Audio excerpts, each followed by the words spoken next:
Hello everyone! Dito po tayo sa backyard namin. Medyo malit lang naman ang backyard namin. Last summer, nilandscape ko ng husband ko.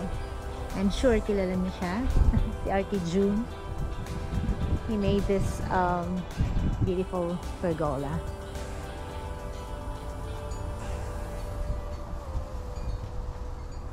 Kaya lang winter pa ngayon dito sa US, so medyo wala pa yung mga dahon. Spring is coming, so hopefully 2 to 3 months from now mag-sprout na yung mga dahon ng grapes. Medyo mahangin din ngayon dito. Yung aming mga fruit trees, naka-hibernate sila. Meron kaming apple tree, persimmon, orange, grapes. So far, yung continuous lang na nagbubunga is yung aming lemon tree. Daming bunga niya ngayon. Parang siya yung center of attraction dito sa may pergola. Meron din kaming munting waterfall. Maliit. Medyo mahangin dito ngayon. So, maingay yung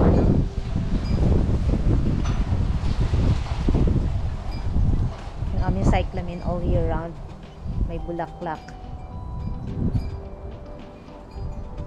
Tapos meron din kaming bougainvillea, just like in the Philippines.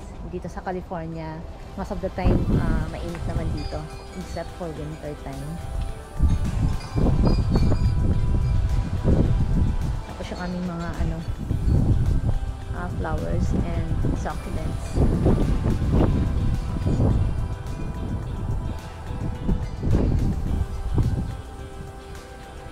Ayan. Yung aming lavender, hopefully by in 2 months time, mamulaklak ulit siya.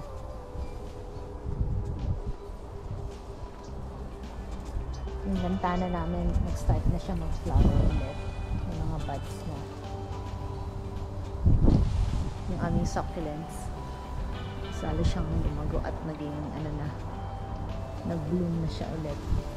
Nag-wild na. Yung aming pineapple, namunga yan last summer.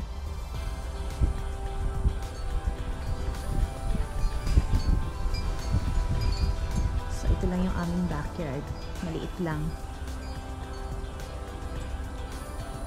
Ito rin yung aming mga succulents.